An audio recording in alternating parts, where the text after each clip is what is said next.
Double the skylights. Dude, that's Okay. genius. That's a lot of work. My goal is to get through the early part of the Cold War and then revisit the first paragraph of your Vietnam paper and revisit the beginning of the second paragraph, which is where we are. Okay. On your plate, always on your plate, is your research into a current conflict or terrorist group, creating a visual slideshow. Like, you're going to be standing here. One of you will be standing right here presenting to us Al-Qaeda or the North Korean conflict or whatever your topic is. You're going to have your turn. Each one of you will be up here presenting your brilliant research, your brilliant topic, unless you use what I call the Osterhus rules. Former student who did one of the best presentations I've ever seen. And he sat there and watched with the rest of us because he did it all he pre-made it. That's cheating. No, That's I'm giving you it is not cheating if it's allowed. It's cheating. If you'd rather just pre-make it, right? And have your voiceover. Like awesome. If you're one of those people that knows what you're doing, do it. Okay. Sounds like a freeloader. Right after World War II, China went back to fighting itself. China's an interesting little story in that China was going through a civil war, and then Japan invaded, World War II. So the Chinese stopped fighting themselves and commonly fought the Japanese. And then when they defeated the Japanese, they went right back to fighting themselves. That's how you do it. The Japanese were attempting to conquer China because of China's natural resources and also their belief, the Japanese belief that the Chinese were inferior. That's actually a kind of a common theme. World War II, Group A thinks Group B is inferior, so let's take their land.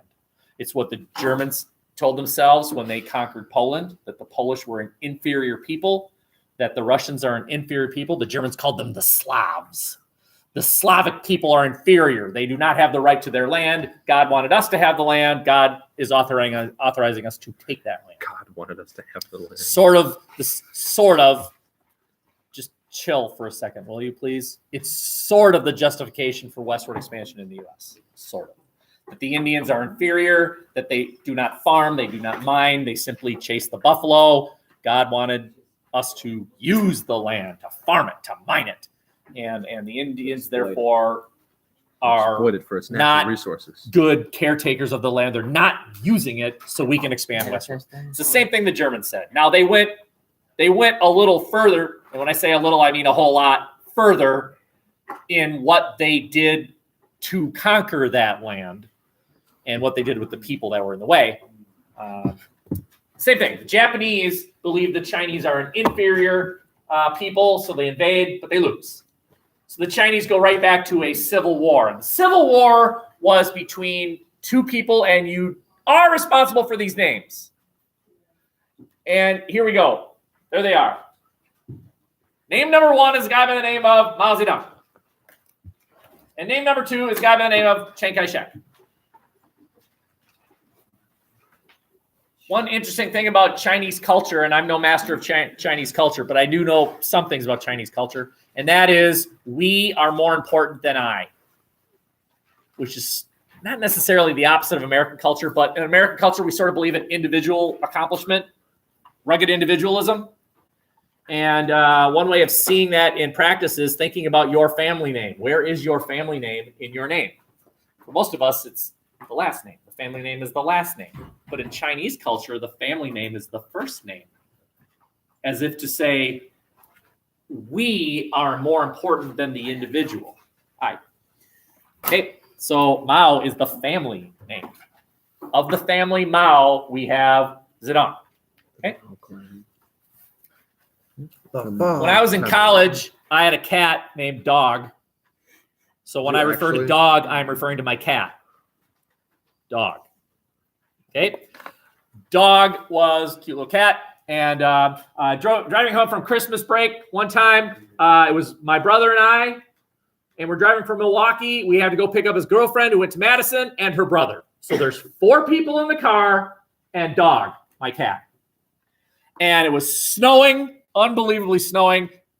Sort of like today, actually. And I can remember being on Highway 94 and watching this BMW drive by us going about 90, and we were going about 20. And I remember turning to my brother and saying, we are about to watch people die.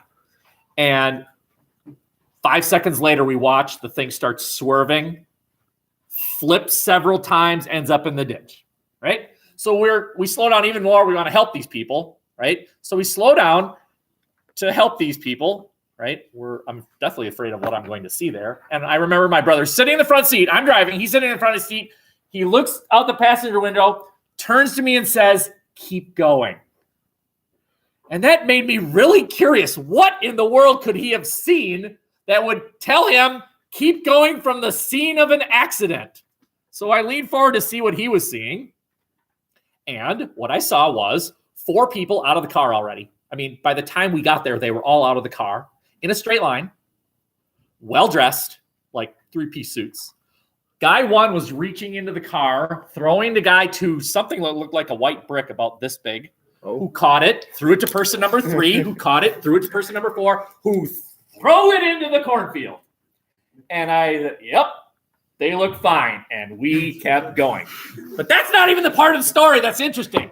Later on, you're taking some for yourself. You know what that stuff sells for? What are you suggesting? They weren't throwing baby powder? No, it was cocaine. Yeah. No, but you know how much that stuff sells for? You could have been rich. No, I don't. Do you? I mean, you know the general. My cat dog did not meow. My cat mowed. Mow, mow, mow, mow, mow. Happy cat. Mow, mow, mow, mow. So he's running around. Mow, mow, mow. Running around in the car. Runs under my driver's seat. Mow, mow, mow. Mow. Mow. Anybody own cats? Okay. And then the smell hit us. You own cats? You know. There's a reason there's kitty litter but not doggy litter. Cat crap stinks. And the smell hit us. And it was like, oh my God, the cat crapped. Pulled over. We all got out of the car. And we were standing behind the car. This is a piece of crap hatchback back then, right? And so we're standing behind the car. And there's dog looking in the back window like, when are we going again, guys? Come on, let's go. I feel better, right? And we're all standing behind the car. It's snowing, freezing. And, we're sitting there like, well, someone's got to clean the cat crap. Well, who's going to do it? So we played rock, paper, scissors. Rock, paper, scissors. The loser would have to clean the cat crap. It's my cat, my car. So we played. I can remember all 3 of them did paper and I did scissors. And so I'm saying like, well, I won. I'm out. Now it's between you 3. And they looked at me and said, no, odd man out. You lost. So I cleaned the cat crap with my hands. Like flinging it out. Oh, nice. And we made it home. Fine. But the point of this story is that my cat mowed. You will never forget the leader of China. Mao. His name was Mao. And he was a communist. Communism appeals to poor people. China has more of those people than anybody. China has more people than anybody. And as a result, China has more poor people than anybody. Poverty is a way of making communism look appealing. Communism appeals to poor people. Chiang Kai-shek was not a communist. He believed in capitalism, et cetera, et cetera. Chiang Kai-shek was who the Americans wanted to win the Civil War, right? We were anti-communist, but he lost. And he ends up fleeing. Chiang Kai-shek loses the Civil War. He ends up fleeing to this island right here. That island is called Taiwan, where he set up a government that he called China. So there's China and there's China. This was our China. That's who we said was China. And this is the other China. We did not acknowledge that China. We said this is China. Understand this, that the United States, there are 2 competing Chinas. And we said we accept this China. That's China. That is not China. This matters in a little while. Just understand that this matters. in a little while. Okay. Don't worry about that. Chapter 2. Around this time, this new organization called the United Nations was set up. And I've got this flow chart, and frankly, I don't really care if you remember this at all, but we're a member of the United Nations. We are a member of the United Nations. It's still there. Does anyone know where it is? Where is the United Brussels? Nations? They do have an office in Brussels, actually. New York. Do you know? Amsterdam. Kramer? No. Okay. It is headquartered in New York, and that matters. That matters. Okay. So understand that the United Nations is made up of two parts. One's called the General Assembly. Who cares? The part that matters is called the Security Council. And each one of the nations that makes up the Security Council has what's called a veto. And there were 5 members of the Security Council. Each of them has a veto. One's the U.S. One's the Soviet Union. Makes sense. The 2 most powerful nations emerging from World War II. One's Britain. Well, that's good for us. Britain's our ally. We militarily occupy Britain after World War II. We like that. One's France. Again, that's good for us. France is a country the United States militarily occupied after World War II. France was one of the recipients of the Marshall Plan. We talked about that 2 days ago. Good for us. And one's China.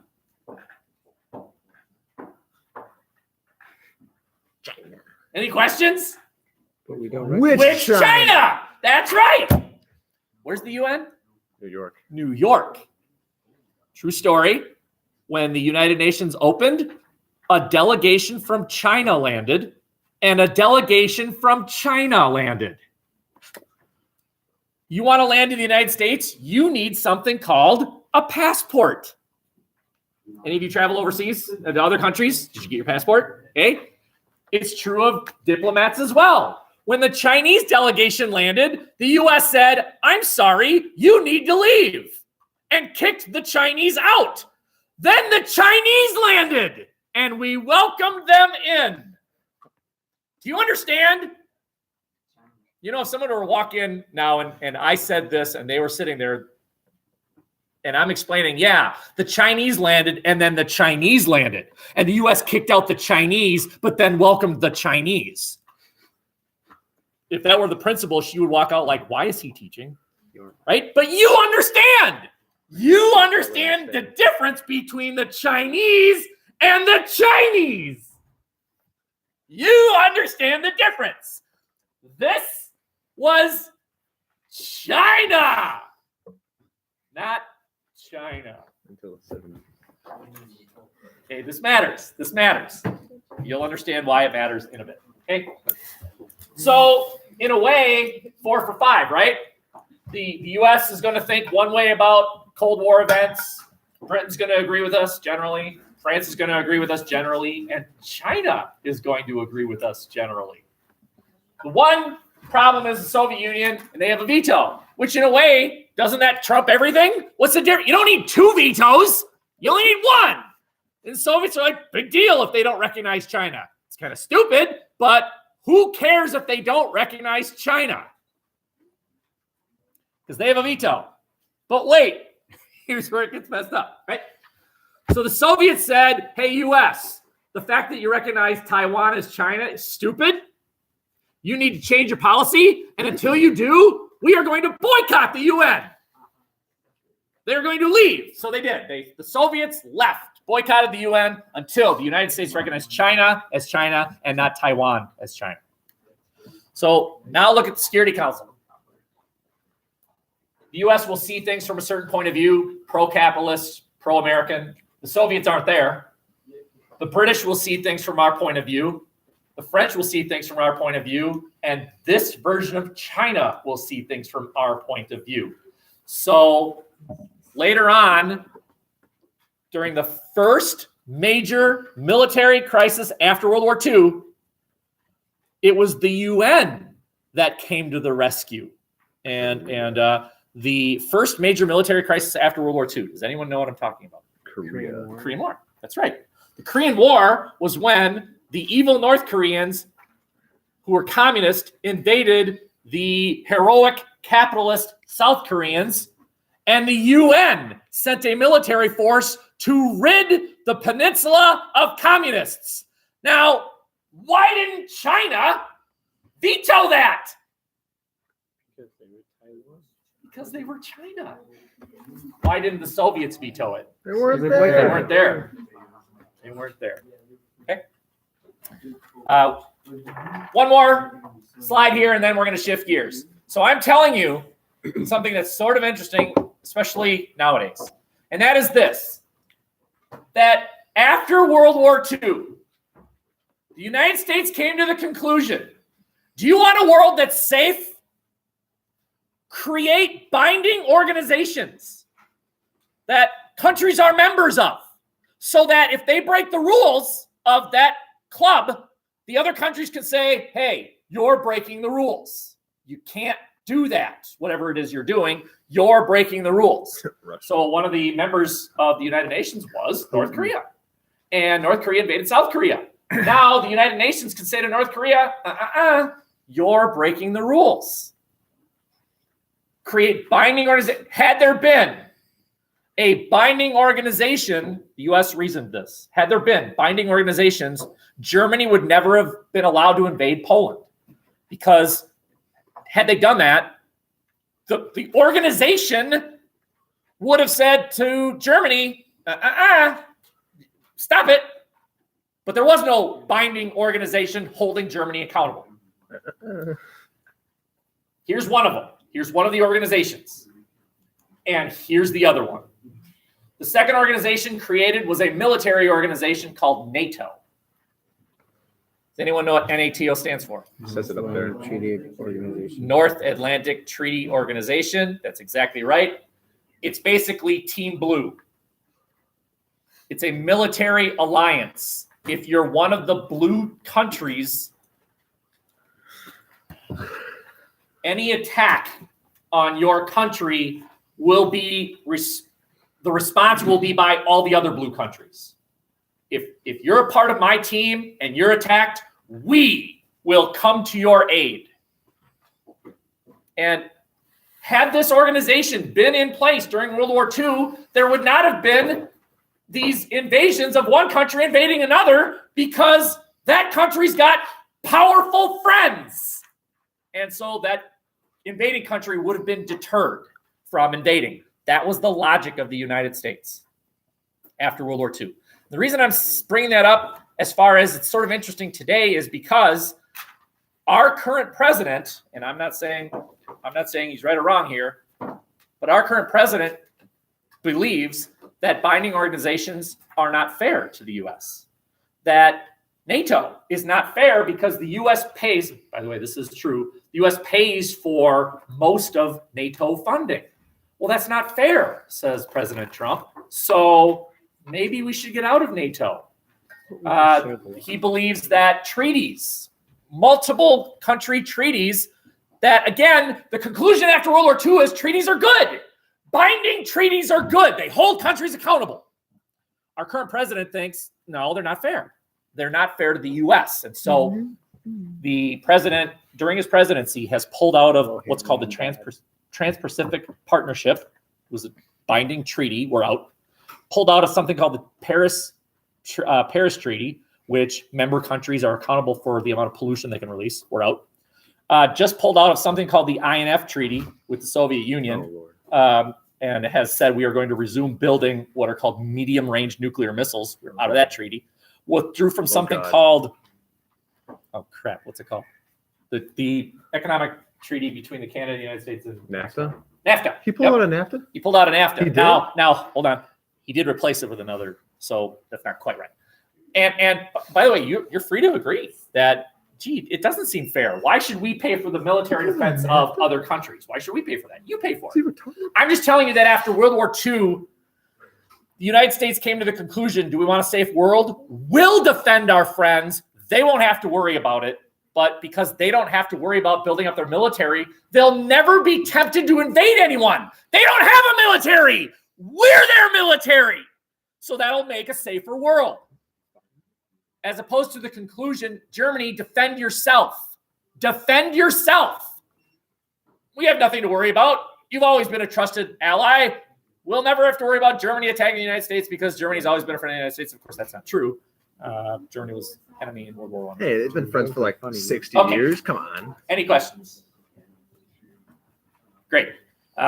Will you please retrieve now your Vietnam rough draft paper Oh, God. and all documents pertaining to that? Oh, bad the boy? INF Treaty.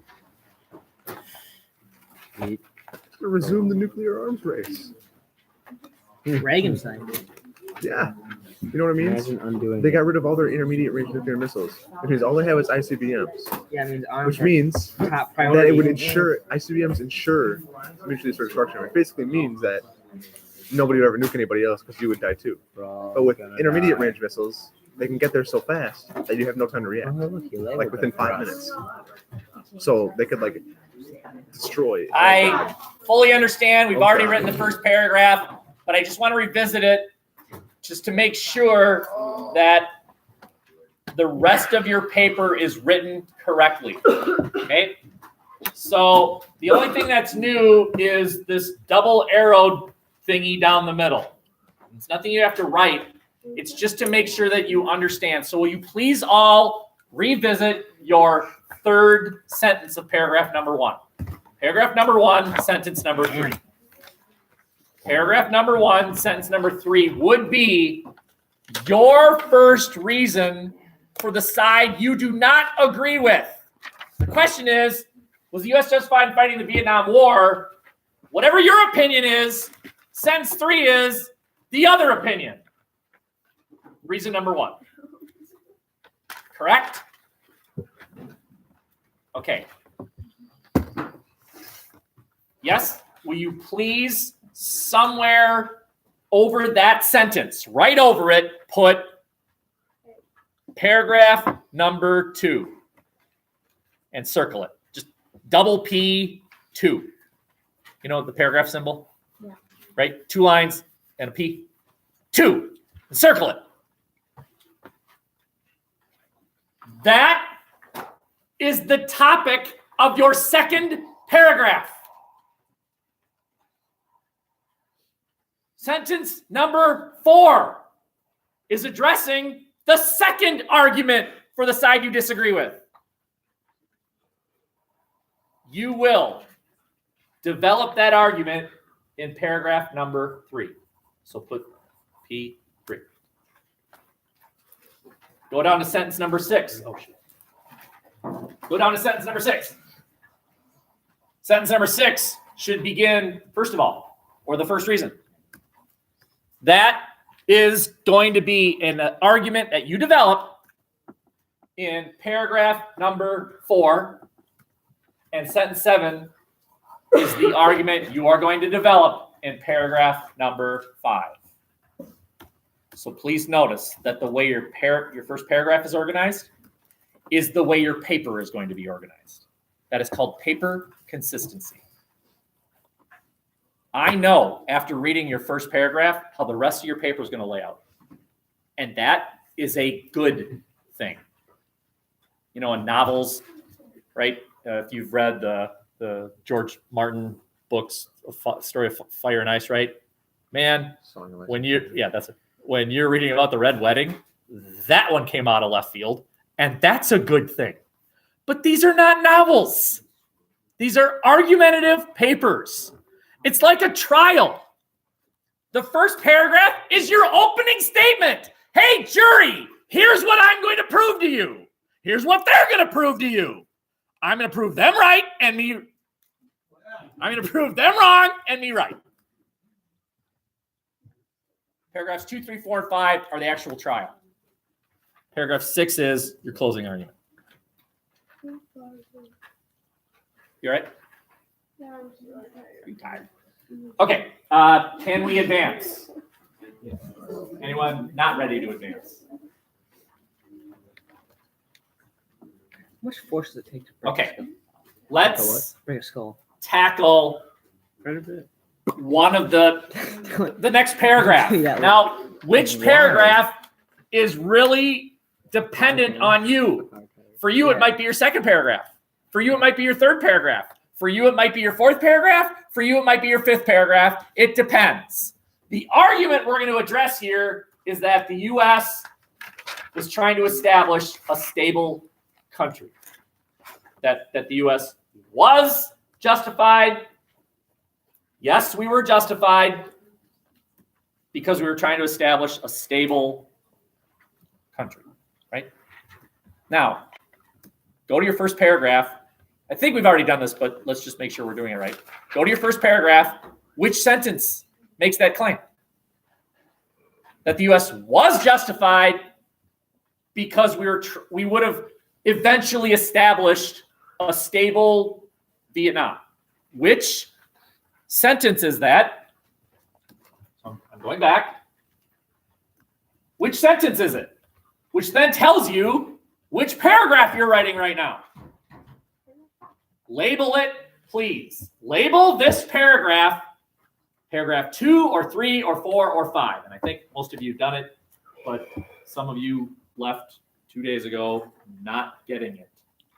So here we go again. Does everyone get it? Yes. Okay.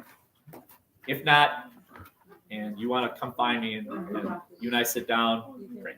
Okay. Again, this is the argument that the U.S. should have been there because we were eventually going to establish a stable country, just like we had done in Germany and Japan and other examples as well. If you agree, if you think so, then this better be your fourth or fifth paragraph. If you disagree, this better be your second or third. Now, if you're sitting there like, oh, crap, then ask your neighbor right now, like, what did I do wrong? But what you do is you present the side you disagree with first in paragraphs 2 and 3. And then you present the argument you agree with second in paragraphs 4 and 5. Okay. Shut up, Sam. If you agree, your topic sentence, your first sentence of paragraph number whatever, is going to be the first reason, and then finish that sentence. The first reason the U.S. should have been in the Vietnam War was that the U.S. was trying to establish a stable nation. If this is paragraph 4 or 5, there's your sentence. Or by the way, this could say second reason. It might say second reason. If this is your fifth paragraph, you would say second reason. Okay? If this is your second or third paragraph, it would be the first reason or the second reason. Some people claim. Not what you think, it's what they think. The first or second reason some people claim the U.S. should have been in the Vietnam War was their belief that the U.S. was trying to establish a stable nation.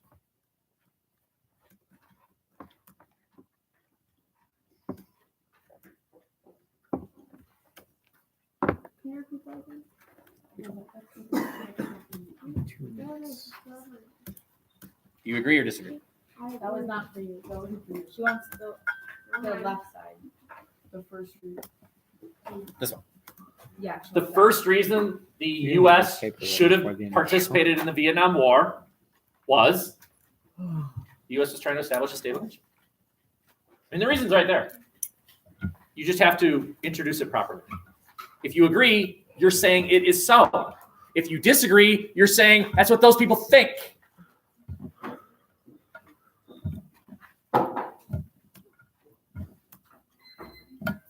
And as we do this, I fully acknowledge that there are people in this room who know how to write a paper, and you're looking at this way and you're thinking, I could write it better. Awesome. I'm really proud of you. Write it this way. Does it make it easier for you to read? No, it's what I'm doing is I'm showing you a way to write a paper, not the way, a way, which for many of you in this room is the only way. Because you don't know any other way. There's a paper due tomorrow, and you're sitting at your computer, and you're ready to type, and suddenly you discover, I'm hungry. So you go make yourself a sandwich. And then you come back after a half hour, and you're sitting like, all right, I'm ready to kick this bad boy out. And you think, but wait, my favorite show is on. And then you go for an hour, and you watch that, and you come back like, all right, we're going to sit down and write this bad boy. My room's messy. And suddenly it's 2 a.m. and then you end up writing a crappy piece of paper. I'm giving you a way to write a paper so that when that thing's due, you at least have an approach. Okay, let's accomplish the next goal, and then we'll call it a day. Oh, never mind, it's 11:10. See you Monday. It wasn't. Wow. We'll be ready to go Monday. Measure, wait, levels in the measure app? Yeah. I would Oh say my have a good God. weekend, but I'm in